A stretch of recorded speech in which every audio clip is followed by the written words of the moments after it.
여러분은 성탄절을 어떻게 준비하고 계십니까? 신나는 일본어 동아리는 성탄절 준비를 위해서 아직도 복음을 알지 못하는 일본 땅을 밟으면서 그들에게 복음을 전하는 것이 아마 성탄의 준비 중에 또 소중한 준비가 아닌가 생각을 해보게 됩니다. 성탄절이 되기 전 4주간을 예수님 오심을 기다리는 대림절, 대강절이라고 그렇게 교회 절기력을 우리가 알고 있지요. 한마디로 오늘날의 대강절, 대림절의 의미는 이미 그리스도가 오셨고 오시고 계시고 다시 심판주로 오실 의미가 바로 대림절, 대강절의 의미입니다. 그 메시지가 그 모두 안에 담겨 있죠. 그러므로 대강절, 대림절은 2000년 전 유대 땅 베들레헴에 이미 예수님이 오셨고 우리 마음속에 오시고 계시고 앞으로 심판주로 다시 오실 그리스도를 기다리는 절기가 무엇이라고요? 대림절, 대강절이라고 할 수 있겠습니다. 성탄절을 우리가 한 주 앞두고 예수님의 탄생을 준비한 마리아의 준비를 통해서 우리는 성탄을 어떻게 준비하는 게 좋을까? 오늘 한 3가지를 여러분과 함께 살피려고 합니다. 첫 번째, 마리아는 어떻게 성탄을 준비했을까? 첫 번째, 마리아는 겸손한 마음가짐으로 예수님의 탄생을 준비했던 인물이 바로 마리아입니다. 누가복음 1장 32장 1절 28절입니다. 1장 시작. 그에게 들어가 이르되 은혜를 받은 자여 평안할지어다 주께서 너와 함께 하시도다. 이렇게 말했을 때에 저 말을 누가 했느냐? 천사가 마리아에게 나타나서 그에게 들어가 이르되 은혜를 받은 자여 평안할지어다 주께서 너와 함께 하시도다 하니, 이 말에 마리아의 첫 반응이 29절입니다. 시작. 처녀가 그 말을 듣고 놀라 이런 인사가 어찌함인가 생각하며, 자, 말씀에 의하면 마리아가 너무 뭐했다? 놀라서 이런 인사가 어찌민가 그렇게 했다는 겁니다. 이것은 단순히 마리아가 천사를 보고 심리적으로 놀라서 일어난 반응이 아니고 유대인들에게 있어서 하나님이 보내신 천사를 만난다는 것은 엄청난 은혜요 축복이라고 여기는 게 유대인들 사회의 통념입니다. 그러니까 하나님의 보내신 천사를 본 사람들은 굉장한 하나님의 은총을 입은 사람들입니다. 다 그렇게 본 사람들이 아니거든요. 대표적으로 아브라함이 천사를 보았고 야곱이 천사를 보았고 그리고 삼손의 부모 다니엘, 이런 사람들이 천사를 만난 대표적인 사람들입니다. 이런 사람들을 유대 사람들에게는 굉장한 은총을 입은 사람으로 그렇게 여기고 있는 겁니다. 그러니까 유대인들에게 있어서 하나님의 천사를 본다는 것은 은총, 즉 은혜의 표징입니다. 혹시 여기 계신 분 중에 천사를 본 분 계십니까? 천사를 본 분 있으면 한번 손을 들거나 한번 일어서 보십시오. 아무도 없네. 그러니까 여러분, 이 중에서 누가 천사를 봤다 그러면 뭐라고 생각하겠습니까? 대단한 사람으로, 대단한 은총을 받은 사람으로 여긴다는 게 그 당시 유대 사회의 통념이었습니다. 그래서 천사가 마리아에게 나타나서 은혜를 받은 자여 라고 말한 것도 바로 이 사실을 뒷받침하는 겁니다. 마리아는 자신이 이러한 말을 듣는 것을 자체를 굉장히 황송하게 생각했습니다. 자, 누가복음 1장 38절 한번 보시죠.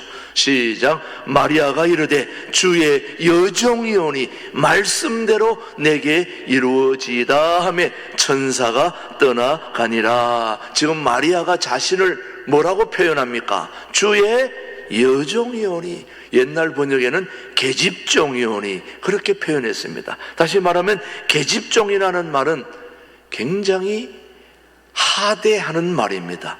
아주 천한 그런 하녀를 가리킬 때의 여종, 계집종이라고 그렇게 말하는 것은 벌써 마리아가 천사에게 이런 말을 들었을 때 나는 너무 부족하다, 자격이 없다, 제가 어떻게 그런 은혜를 입을 수 있습니까? 저는 무익한 종입니다.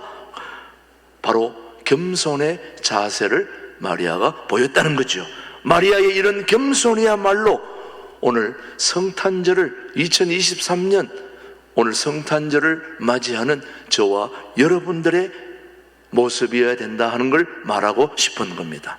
사랑하는 교회 여러분, 마리아의 이러한 겸손은 우리 모두가 구원의 은혜를 입었기 때문이라는 거예요.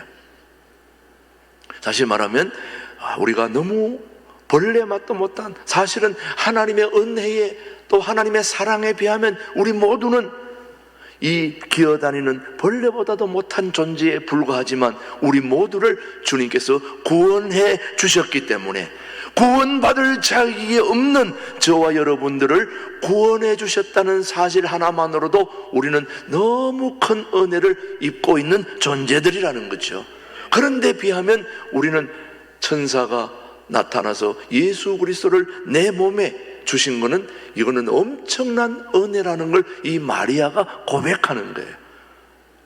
오늘 이 마리아의 고백이 2023년 성탄절을 맞이하는 저와 여러분의 모습 속에도 이 마리아처럼 하나님, 저와 같은 존재를 이렇게 구원시켜 주시고 예배의 자리로 불러주신 거 너무너무 감사합니다. 여러분 자신, 여러분 스스로 잘 알지 않습니까? 여러분이 이 자리에 있을 수 있다는 거, 또 구원의 자리에 왔다는 거, 예배의 자리에 초청됐다는 거, 이 자체만 해도 저는 엄청난 은혜라고 저는 믿습니다. 그걸 아는 자만이 아는 거죠. 그래서 주님이 하늘의 보좌와 영광을 다 버리시고 낮고 천한 이 땅에 내려오셨기 때문에 하나님의 아들이 비천한 우리 인간의 몸을 입고 이 땅에 오셨다는 그 무엇과도 바꿀 수 없는 낮아짐의 최고의 극치를 이룬 분이 우리 예수님이다 이 말이죠. 그런 걸 본다면은 오늘 우리가 주님의 모습을 생각하면서 성탄절을 겸손한 마음으로 맞이하고 준비해야 될 줄로 믿습니다. 이것이 바로 마리아가 성탄을 맞이하는 첫 번째 마음가짐, 바로 겸손한 마음가짐입니다. 겸손한 마음가짐. 저는 우리 신광들에게 모든 교우들이 겸손할 수 있게 되기를 축복합니다. 그래서 저희 신나는 일본어 우리 동아리 팀도 일본에 가서 여행 갔다 올 수도 있지만은 그 사람들 앞에 나아가서 예수 믿고 복 받고 크리스마스에 그런 복음을 전할 수 있는 것도 우리에게는 겸손의 자세 중에 하나이지요. 왜냐? 예수님이 우리에게 그런 모습을 보여주셨기 때문에 우리도 그런 모습을 사람들에게 나타내야 되는 겸손의 모드, 겸손의 모습을 담는 것이 첫 번째 마리아가 우리에게 주는 교훈입니다. 두 번째, 이 마리아는 순종의 마음가짐을 가졌다는 겁니다. 자, 마리아에게 나타난 천사는 마리아가 수태하여, 다시 말하면 임신하여 아들을 낳을 것이다, 그렇게 얘기했습니다. 그런데 문제는 이때 마리아는 아직 결혼을 하지 않은 처녀의 몸이었다는 겁니다. 그리고 장례를 약속한 정혼자도 있었다는 거예요. 자, 여러분, 남자 없이 여자가 임신을 했다, 그것도 정혼자가 있는데도 불구하고, 여러분 결혼하신 분들은 다 알겠지만은 용서가 되는 일입니까? 안 되는 일입니까?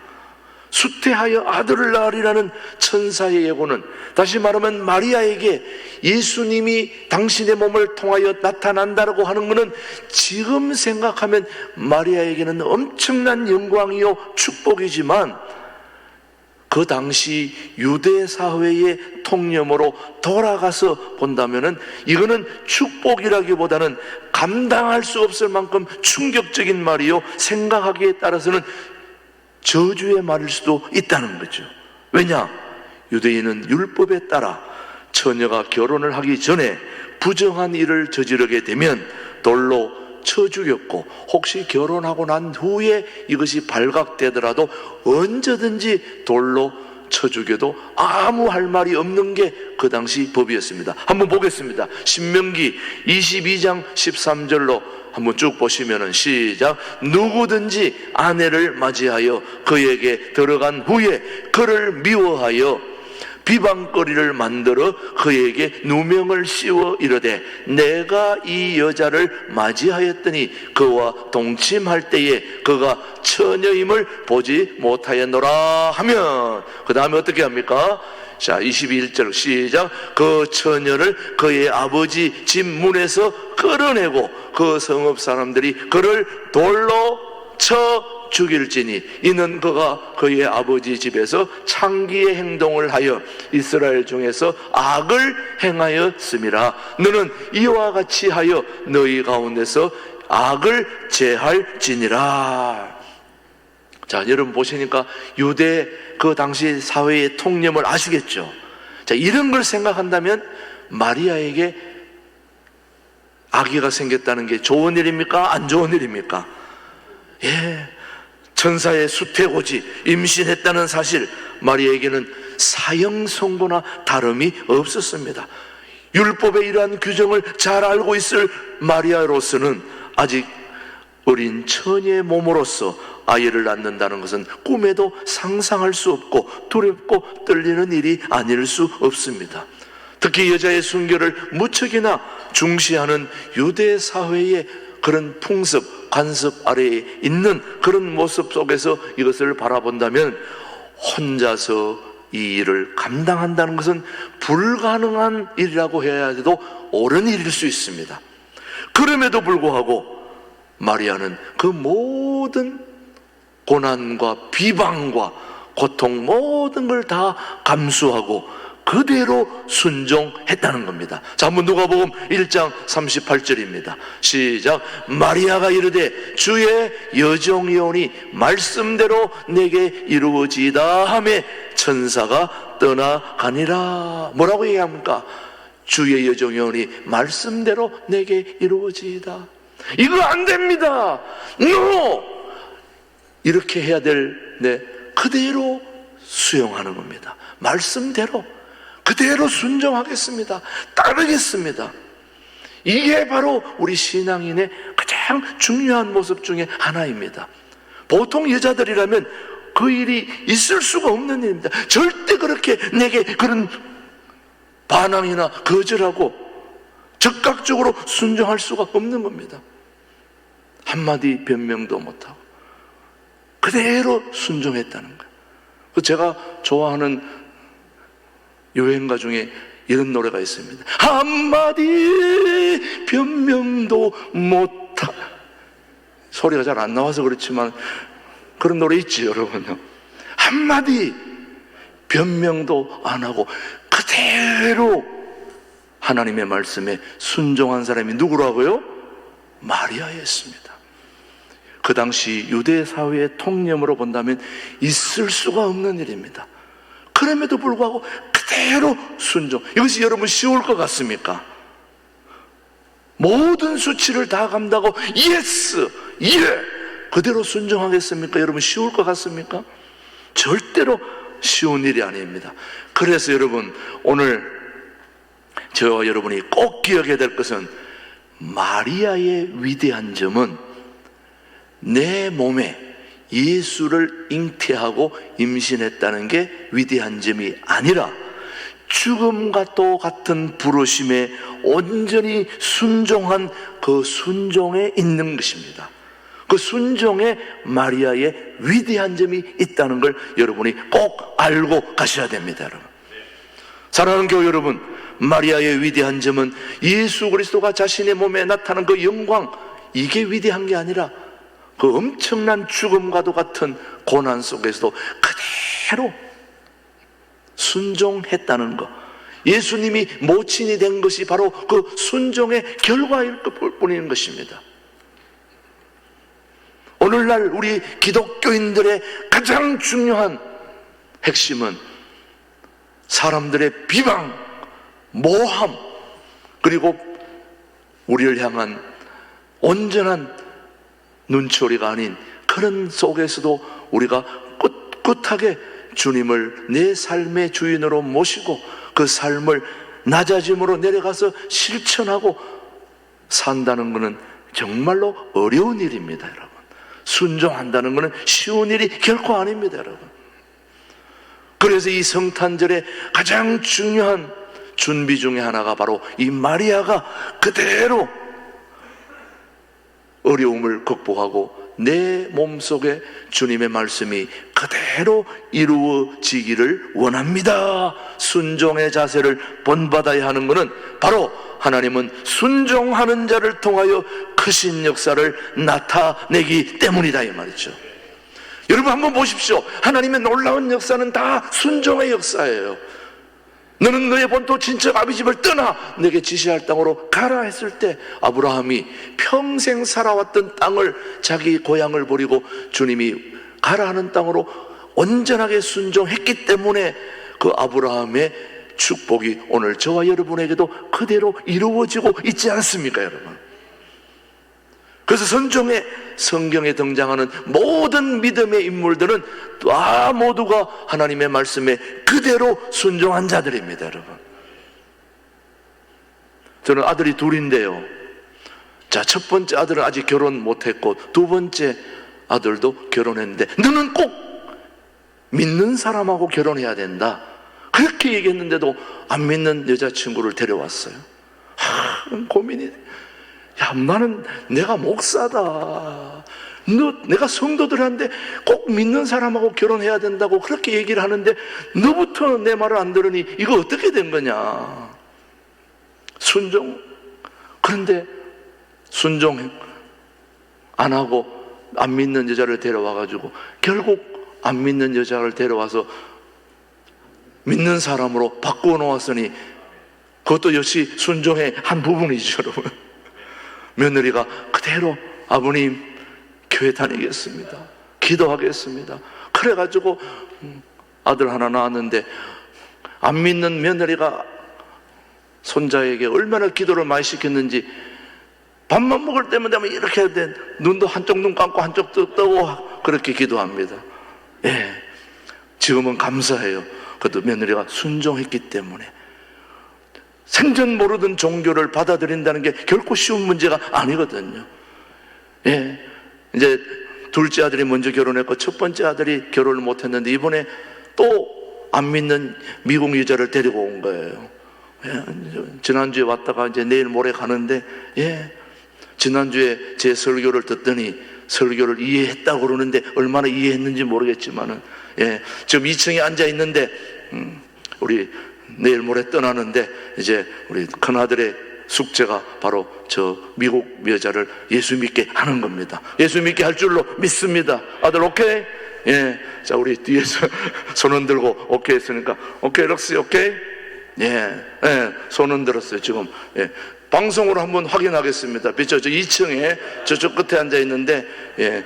자, 저기 한번 붙여주세요. 저쪽 끝에 우리 손 들어보세요. 아들 둘, 예. 자, 며느리도 럭시 오케이? 자, 오케이. 저 방송이 카메라가 안 잡히네, 저 보니까. 예. 저쪽 끝에 있는 부분. 자, 못 잡았어요? 예, 왜냐하면 이게 정표가 돼야 되기 때문에, 예, 믿는다는 거. 저 유아실 이쪽 편에, 예, 끝에. 자, 손 한번 다시 들어보세요.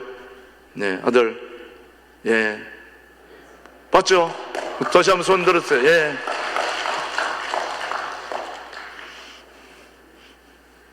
자, 우리 예수 믿기로 확정했으니까 여러분이 이제 계속 기도해 주셔야 됩니다.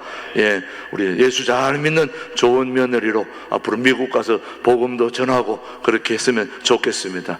결혼은 여기 와서 해야 된다, 우리 교회에서 이제 얘기했으니까 그렇게 할 줄로 믿습니다. 여러분, 마리아가 그 모든 어려움을 극복하고 예수님께 순종함으로 말미암아 메시아가 그의 몸을 통하여 이 땅에 오게 되는 놀라운 역사가 일어나게 된 거지, 여러분.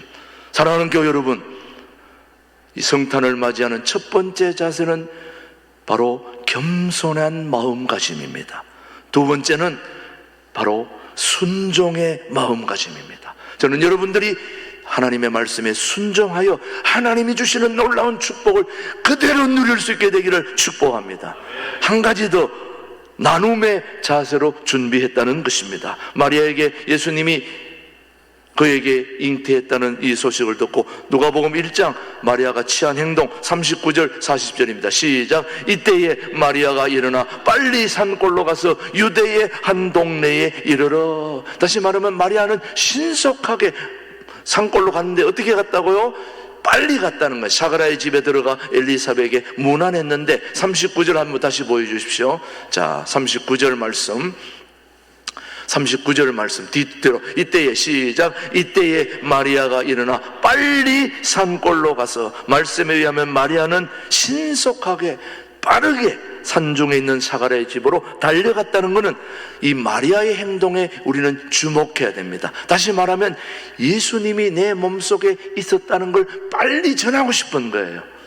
여러분, 기독교인은 다른 게 아닙니다. 내가 예수님을 만났다는 사실을 빨리 사람들에게 전하는 게 우리 기독교인의 중요한 사명입니다. 이게 바로 복음 전도입니다. 내가 기뻤는데 빨리 소식을 전해야죠. 여러분, 좋은 소식 들었으면 빨리 전해야죠. 뉴스란 게 뭡니까? 좋은 소식, 안 좋은 소식을 빨리 전하는 거잖아요.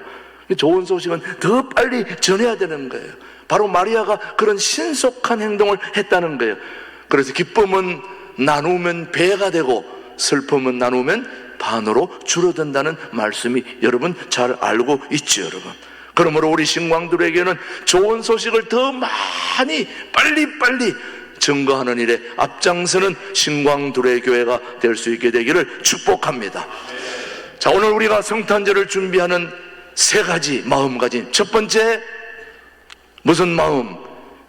겸손한 마음. 두 번째는 순종의 마음. 세 번째는 나눔의 마음. 빨리 가서 복음 전해. 그래서 우리도 일본에 가서 마음껏 빨리 소식을 전하려고 다녀오게 된 거죠. 이번 성탄절 여러분 세 가지 마음으로, 겸손한 마음가짐, 순종의 마음가짐, 나눔의 마음가짐을 가지고 성탄절을 준비하게 되기를 주님의 이름으로 축복합니다. 기도하겠습니다. 하나님 아버지, 아기 예수로 이 땅에 오신 대림절 세 번째 주일에 성탄을 준비하는 말씀을 주심을 감사합니다.